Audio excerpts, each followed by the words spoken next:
3, 2, 1, and we're rolling! Welcome back, everybody, to this week's episode of In the Library of Graphic Literature, and we have some new books left over from Christmas. Round of applause for Wallace Ryan! Yay! Thank you very much. If you don't already know, my name is Luna. There's the mysterious Luna, and these are books that are left over from Christmas. I got a couple of books I got for Christmas, which I'll show, and then a couple I bought over the Christmas season. So this is our first show of 2025. Yay! And hopefully we get a new bookcase for 2025 as well, for all those new books. Maybe 2. Because we add it to the stack on the floor. Maybe 3. Okay, well, I guess we'll start out. We'll start out with what I got for Christmas, which is 3 little books, all from the world of Hellboy, the Sword of, what is it? Hyperborea. Hyperborea. Dun-dun-dun-dun-dun. This is where he crosses over. They cross over into sort of the world of Conan a bit, because that's sort of related to those mythos a bit. Mrs. Truesdale and the Fall of Hyperborea. Dun-dun-dun-dun, dun-dun-dun-dun. And last but not least, not having to do with Hyperborea per se, but Panya, the Mummy's Curse. Woo! So it was pretty good, Christmas haul there. I think three Hellboy books that I did not have in my collection and somehow was missing. I don't know how I missed out on them, but He really wanted some books for Christmas, so he took the liberty and ordered his books himself and wanted me to owe him back. Well, I figured they'd be a couple of cool little Christmas gifts from you to me. Anyway, then now to get into what was actually bought over the Christmas holidays, we'll start out with MACANUDO? Yeah, MACANUDO. MACANUDO.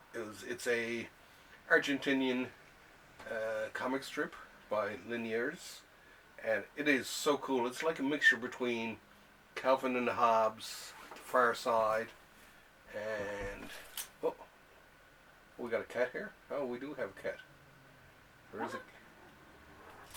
There is a cat available. This is Lila. Lila, say hello to the audience.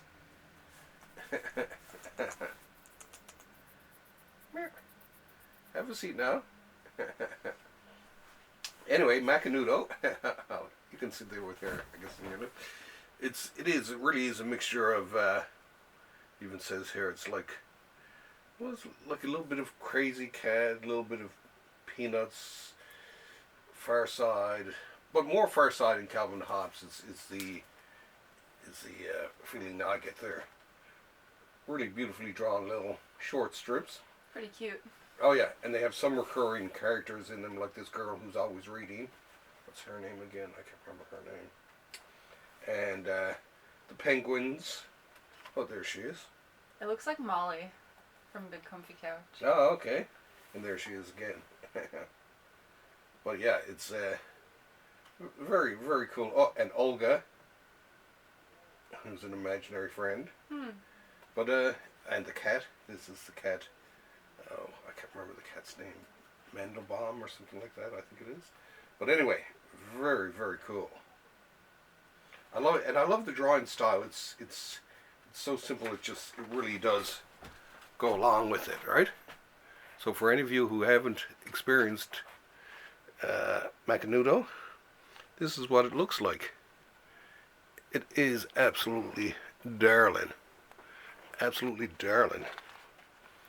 See, there's a few more there. Let's see there. But yeah, I love, and some of them, like I say, are sort of almost reoccurring characters.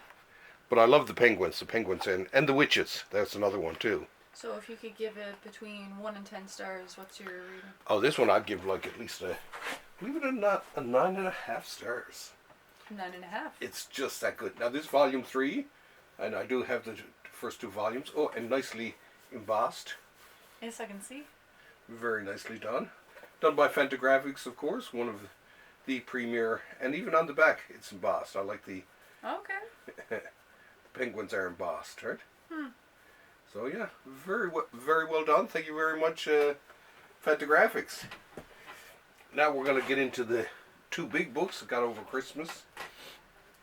And the first is the long-awaited.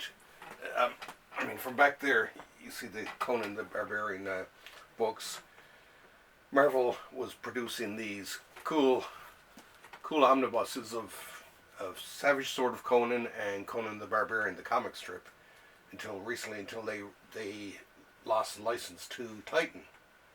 And so Titan, thankfully, when they started reprinting this set, the Savage Sword of Conan, they kept it looking almost exactly like the Marvel books. The types, the spines are exactly the same except for up here. Instead of Marvel, it has Titan Comics heroic signatures. But otherwise, it looks almost exactly like the Marvel versions of it.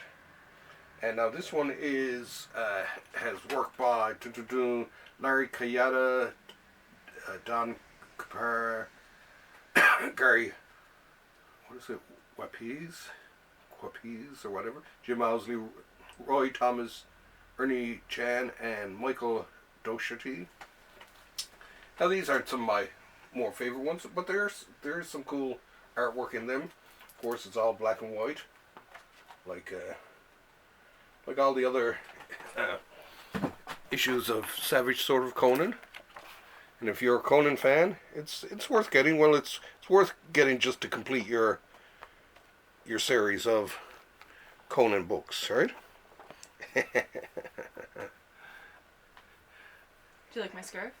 If Conan was here today, that would be she would be his cat. But yeah, definitely worth, especially if you're picked up the previous eight volumes. Oh my God, we got to keep this rating to a mature, not a mature, to a general audience. Anyway, this one, some great stuff from. Oh, and there's even a bit of color work in there from a graphic novel done by the same people who were doing a lot of the work for Hair. So anyway, it's nicely done. Looking forward to there's supposed to be another, oh God, there's probably another 10 volumes, I think, to go in it, believe it or not. So I will be getting those. And now, how's she doing there? Oh. She's enjoying the shoulder. Yeah? Oh, now she's up to the back. Oh yeah, and look. Child. A new addition to our wall of figures here. Ta-da-ta-da. A Christmas present from Chris. Nevermore. So this goes on our wall of fame here. We want him to be visible at least. I guess they can see nevermore. We'll put him there for now. But it's great. It's a beautiful little raven. Yes. So, last but not least, and now of course after this will be all the new books starting for next. I guess next week we'll probably do the big book then, because I don't think I'm going to be buying a huge load of books between now and then. You need a bookcase, sir. And I need several bookcases. Yes. Many bookcases. Many. Da-da-da-da. Now this was a book I've been waiting for the longest time. Look at it, doing the old stretch. She's right at home there. She purring there? I can't hear her from over here. Yeah. Lila is the oldest of our cats, actually. The oldest of the three. Her age is unknown. But she's spry little thing. She's a spry little thing. She's a bit of a fraidy cat. Very dainty. Yeah. And she does put up her paw sometimes to sort of get your attention, which I think is so cute. And sometimes she'll stand up on her hind legs too. A lot. She's a real stand-upper. Oh, she's precious. Yeah. Very, very, very nice cat. Very, very calm, but very much a fraidy cat. The moment Loki looks at her the wrong way. She's running, right? But she gets along great with Rhea. They sleep together. As a matter of fact, they look so cute. You go in at night into the bathroom, and both of them are curled up next to each other in the same little bed.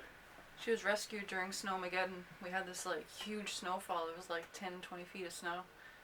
And yeah, someone lost their cat, and thank you. Thank you for losing your cat. And you found her out in the woods, wasn't it? No, I didn't do it. Like, someone else found her. Okay. So anyway, she was found, and she made it eventually to here. She was in quite a state, so I've been told. So that's why I never bothered looking for her owners. There you go. No, she's sitting. Because anyone who'd let a cat out during Snowmageddon and let her have mats of fur and, you know. Yeah, don't deserve a cat. Exactly. True. Oh, do you want to pick her up? Because otherwise I think she's going to make a run for underneath. She's very gracious. She is. Now, speaking of things we love, like our cats and the comics, this is actually one of the omnibuses I was waiting all year for. And come to think of it, I would have thrown this into, if I had known this was going to come out in time for last year, this would have been on my top 24 list.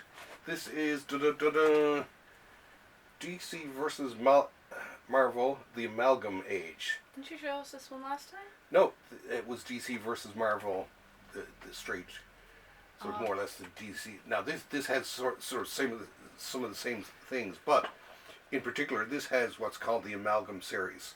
And what that was the Amalgam series was where they took a whole bunch of characters and they joined them together. So like Super Soldier was a mixture of Superman and Captain America. Dark Claw was a mixture between Batman and Wolverine. So they combine superheroes from each of them. Oh, there, like there. There, look, see there. There's Dark Claw. Have a look. Stop playing with the cat and have a look.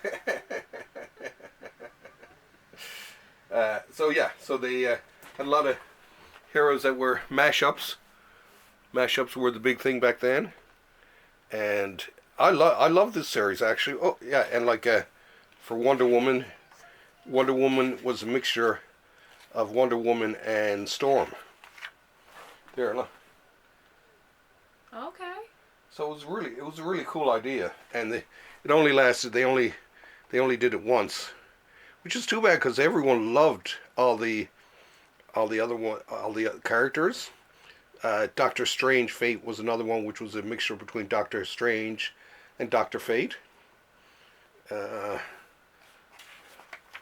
Oh yeah, and X Patrol was a mixture between Doom Patrol, Doom Patrol and I guess X Force. Oh, here we go. Here's your done by my old classmate, written by him at least. Really? Yeah, there, look, Dark Claw. So it was sort of a mixture between. Really cool mixture between Batman and Wolverine. So if you liked Batman and Wolverine, it was the coolest. It was the coolest. Oh, and Spider-Boy team up with the Legion of Galactic Guardians, which is the Legion of Superhero and the Guardians mixed together. And oh yeah, and Thorian, which was a mixture of Orion and Thor. Oh, let's find that. There we go. Thorian of the new gods, of the new Asgards, of the new Asgards. Yeah, Asgards. I thought it looked like something else. And Asgards. Oh yeah, and for Lobo they had Lobo and Howard the Duck. Look. Strange. So it was the whole series was a strange mashup of superheroes from both sides of it, and it was very popular at the time. People really loved it, and people were kind of disappointed. They were like, "Geez, this could make you guys could turn this into almost a whole different comic book company." But of course, it was not to be. So, but we do have the DC versus Marvel Amalgam Age Omnibus to bring us back to those times. Some things that are only good the first time. Yeah. Now they did exclude one that was written by some guy who'd been cancelled, which I thought was terrible. It's just like, just because someone wasn't at, a butthole or whatever, it's just like, should have still put it in and just, given the money that it would have been paid to some cause or something, I think would have been cool, right? I think there's different levels to buttholery. Yeah, exactly. Anyway, still worth picking up the Amalgam series. Definitely, like I say, would have definitely been on my top 24 if I had thought of it. Oh, I think she's making a run for underneath there. You should probably get her. Should probably clue this up then. Yes. Anyway, that's it for this week. So next week we're going to do big books. So I'm going to pull out the biggest comic books, which I know you'll be dying for, that I have here.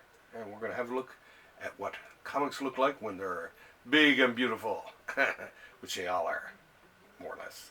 That being said, thanks for having us over. Hope everyone had a good Christmas and the happiest of New Year's. And we've just begun. Da, da, da, da, da. Dun, dun, dun.